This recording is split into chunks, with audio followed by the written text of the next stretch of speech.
Good morning, and welcome to episode 172 of Getting Rich. I'm your host, Rich Checkan, president of Asset Strategies International, and today is Wednesday, May 1st, 2024.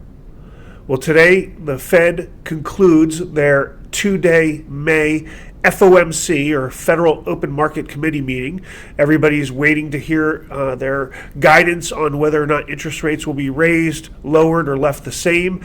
The consensus, and a sure bet, is that they will be left alone. There is not enough data that inflation is moving toward the Fed's desired 2% rate. In fact, it's going the other direction, and the growth in the economy is sluggish at best.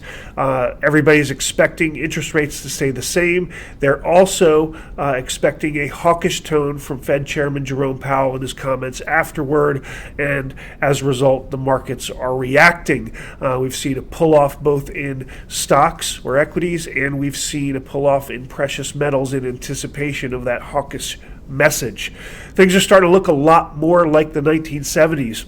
We're seeing protests on college campuses mainly due to the Israeli-Hamas war. We're seeing them at UCLA, Columbia, George Washington in the Capitol, and here in D.C.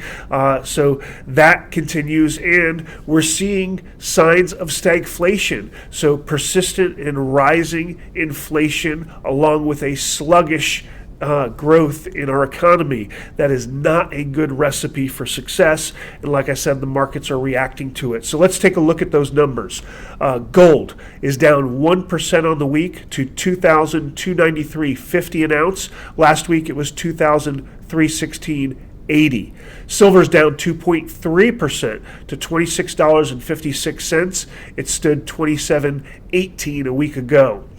Platinum is your only winner this past week. It's up 3.6% to $952 from $919 an ounce.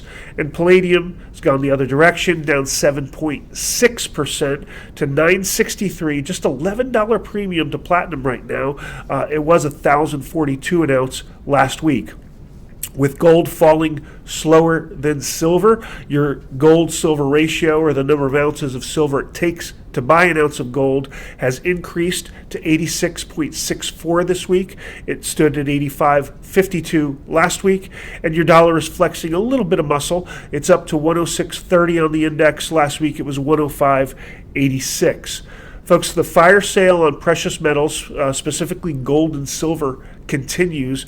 Strongly suggest you take advantage of this bull market dip to add to your allocation, bring your allocations to where they need to be. The future, as long as Congress continues to spend money we don't have, is higher for precious metals prices, because we're going to be measuring them in weakening U.S. dollars. Make no mistake about it. We're going to talk about that and much, much more at our webinar next week, Tuesday. Usually we have it on Wednesday or Thursday. It's going to be Tuesday this time around at 7 o'clock Eastern Time. Adrian Day and myself will welcome guest Peter Gavelti. We're going to touch on all of these things surrounding the market, the economy, the Fed, etc. You don't want to miss it. As always, we want you to go ahead and subscribe to our YouTube channel. Like us, send us your comments and questions. Subscribe to our social media. Subscribe to our twice weekly, always something interesting alerts, and our once monthly information line newsletter, which comes out tomorrow. You don't want to miss it. It's a fantastic issue. But in the end, don't ever forget that getting rich starts with keeping what's yours.